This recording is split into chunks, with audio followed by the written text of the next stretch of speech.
Hello everyone, this is Satyajit Patnaik and welcome back to my channel, and today's topic is going to be anomaly detection using Power BI.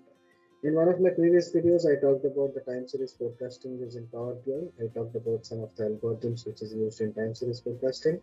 Today's video is more of an anomaly detection video, and as we already know, anomaly detection is one of the integral parts when it comes to data analysis and ETA. So today we shall be exploring how to do anomaly detection using Power BI, using the non-programming methods. So let's get started.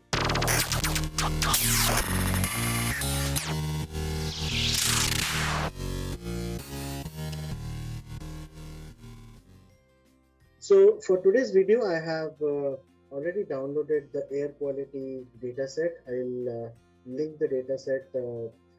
I'll provide the dataset link in the description below, or else as part of my GitHub repository, I'll provide that. So let's get started with it. And in the meanwhile, I'll also explain you some of the concepts related to anomaly detection. Now, anomaly detection is nothing but, for example, you're dealing with some data. Let's say your average temperature, for example, daily, 31 degrees. From the past 5 days, your readings are 31 degrees, 32 degrees, 31 degrees, 41 degrees, 29 degrees, something like that. So 41 degrees is basically an anomaly because it's not within the range of the other data points. There are different other techniques to identify an anomaly. Today's video is not about talking about different anomaly detection algorithms. Rather than that, we'll talk about how to do anomaly detection using Power BI using the non-programming method. So this is how the data set looks like. Air quality UCI, you have date, time, carbon dioxide, carbon monoxide. I'm not pretty sure about all these terminologies, but we have some readings about air quality, carbon monoxide, C6H6, nitrogen oxide. So something like that we have, and let's say we want to do a forecasting on CO or NO, anything. We can randomly choose anything. Column 16 and 17, I think these are some by mistake they have come, so we will just remove it. I'll just go towards the right side and just click on it and then remove columns. Okay. As we already know, any task we do in this Power Query editor, your steps are being implemented here, right? And quickly close and apply. And I will quickly start this area chart. So recently I have been exploring a lot more things into Power BI. So anything new which I explore, I will create a video on that so that you guys are also aware of it. Because tomorrow if somebody asks you about Power BI, you can also talk about the dashboards which you have created, and you can also talk about these kind of features which Power BI has, right? Like it has asked a question, it has anomaly detection, time series forecasting. So the interviewer will be more happy to know, okay, you know about Power BI. So dragging the date column into the axis and carbon monoxide. Not sure about what is GT and what is PT. We'll have to do some research about it, but yeah, as of now, just treating it as just one column. So I'll change it to date. Okay, this is how the data looks like. Okay, it looks like we have lot of negative values, minus 4,800, minus 4,800, minus 4,800. So I think for instead of null values, they have minus 4,800. Let us again go to the transform data phase and we'll check the COGT 2.6 to okay, minus 200. You can see, okay, so all the negative values they have basically instead of null values, they have populated it as minus 200. So here you will have to deal with the missing values, because without dealing with the missing values, if you move ahead with the outlier detection or the anomaly detection part, your algorithm will not work, because they will be predicting these data points as the anomalies, right? Because these are far away from the original data points. So for the time being, what I will do is I will just replace it with 0, 0, okay. And yeah, of course, this is not the right way to do it. And here we are not to discuss, we are not here to discuss about how to handle missing values. I'll probably have a separate video on that where I can explain in depth how to handle missing values using different other scenarios. But yeah, this is how the data looks like, guys. And of course, we already know that zero is like, because zero is just null values, right? You can also impute in a other way, like you can reject all the rows having value as zero, but at the time being it's okay. Our main aim is to see how the anomaly detection works. So the data is ready. As you might have already known, there are three sections here under the visualization tab. One is your fields, one is your format, and one is your analytics. So analytics, go to analytics, and there is something called as find anomalies. In some cases, you might not see this when you are clicking on area chart or line chart, and in your analytics, you might not see this. In case you are not seeing it, don't panic, don't comment. Go to open options and settings, go to options, and somewhere here, preview features, somewhere here you will be able to see anomalies or something. Just take it. For me, I have the latest Power BI version, so I don't have to see the preview features option. This feature is already present in the latest one. In case you are using an old Power BI version, you might not be able to see this here. So similarly, you have to take it like this and click on OK, and it will be ready. Okay, so let's explore how to find anomalies. We have an add option, so we'll add it. Sensitivity, I'll talk about sensitivity. Let's say I'm marking it as 80, apply. So you can see these are the anomalies which has been detected. Okay, moving ahead, explain by, I'll talk about that. Anomaly shape, let's say you're changing the shapes. Anomaly color, let's mark it as red, or else let's mark it as red. Okay, this is how the anomalies look like. See, these are not the anomalies because we already know that these are zero values, right? So we'll just focus on the top ones at the moment. Of course, it is not a very refined because the way I handled the missing values was not correct, because we are just here to see the anomaly detection algorithm, right? Expected range style. So range is basically, okay, I'll talk about range. Range means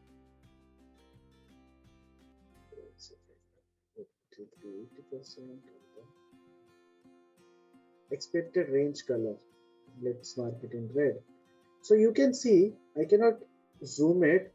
I'll have to publish it and then zoom it. So range basically means what's your actual versus your forecasting range. Okay, you can see here expected value. So you already have the actual value, which is 54.80.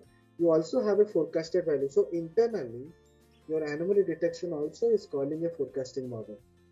So that's where your range is being defined. And in case you want to mark it as a line, you don't want that, don't want to compare it with the expected values, just simply you can cancel it out. Okay, but it's good to have, so that you can analyze, okay, this is where your forecasted values are. Transparency, nothing to explain. Okay, this is how the transparency looks like. We'll have it at 70 or 80% so that we stick to it. Now talking about sensitivity. So I'll just show you how the graph looks like when the sensitivity is zero. When the sensitivity is zero, you can see that the data is not sensitive. That means it is not sensitive to changes. Now, if I have 100%, that means a small change will also be considered as an anomaly. Now, your question will be, what's the optimum value? Again, you have to use your statistical measures. There are a lot of things which you can do to identify what should be the optimum sensitivity value. It all depends upon your use case. If you are dealing with some critical use cases, probably your sensitivity will be very high, probably 90% or 94%. So it all depends upon the use cases. For the time being, we will just have 80% or 85% and see. Okay, let's have it as 80% and then dig it down. Now, if I click on this particular anomaly, now I'm clicking on here, you can see there is an anomaly tab which is being opened here. it is telling you the CO was unexpectedly high on Friday, April 23, 2004. It had a value of 67.70, which is above the expected range of this. That means you already have an expected range there. This value is above the expected range. So that is the reason it's an anomaly. You're getting my point, right? You can see here what's the expected range. The expected range is 48 to 63. Same data point. If I just change the sensitivity to 85, okay, my bad. So you can see the same. This is the same data point, right? Let's see. April 16th. April 16th. Let's mark it down. By changing the sensitivity, the values are also changing. See, now your expected minimum value is 48.69. Your expected maximum value is 63.47. That's the forecasted values. But your actual value, which is 67, is beyond the minimum and the maximum value. That is the reason it has been marked as an anomaly. Now, if I change the sensitivity to 70%, do we still have that as an anomaly? No. April 16, where is that? April 16. Now you can see the values are actually falling between your expected minimum and maximum value. See, accordingly, it's all upon that concept that if your values are beyond your forecasted values, that will show you as an anomaly. But there is one more feature which is explained by, let's say, this column or else this column, whatever it is, let's say this column. How is it being impacted? If I click on this anomaly, you can see possible explanations. It is not showing me any explanations, right? But if I just simply add something here, let's say I want to see what is the impact of nitrogen oxide on carbon monoxide. For example, I'll just click on this NO2, apply. Now you can see that this was unexpectedly high on Friday. This is the normal thing which we have already seen. Here, possible explanation, NO2 GT is 142. Strength is 42%. What does that mean? That means CO for NO2 142 was unusually high, which may have lifted the CO total. So these are the features of this particular update. This is not a new update, guys. It's just that I'm exploring recently. I think this update came last year in October or November, but it's a very good update. And the algorithm which is being used is also very good. I'll talk about that a little bit. I have worked on various statistical anomaly algorithms, Luminol, and Luminol is one of the algorithms. Apart from that, moving average based. But most of my previous work has been based on my own algorithms. So we usually create our own statistical models to define the anomalies. But when it comes to Power BI, you already have a very strong algorithm which is working behind, and this is how the anomalies work. Now, as I already told you, I don't let my subscribers go without having answers or questions in their mind. I'm sure your questions in your mind would be, what's the algorithm which is being used back end, right, behind it? So I already have that slide for it. So this is the algorithm which is using in the back end of the Power BI. However, this is not the right video to explain you about this algorithm, but I will leave this link in the description below so that you can go through it and understand how this algorithm is created, like how this algorithm works. So that's it for today's video, guys. I hope you liked it. I will keep on coming up with these kind of videos on Power BI, on Tableau. Tableau is something which I don't have anything on my channel, but I have some really good news. I will be launching some Tableau series as well. But yeah, Power BI is something which is really easy to learn. So it's recommended for people who are beginning their career, beginning their life as a data analyst or a business analyst or as a data scientist. Power BI is the right to go to. That's it for today's video, guys. If you like it, please like, share, and subscribe the video. And if you please comment it out in the video itself, how do you like the video? And in case you have any suggestions for me, any video recommendations if you want from my side, just post it in the comments, because YouTube recommendations have changed these days. So the more you like, the more you comment, the more our videos will be trending. That's it for today's video, guys. Thank you.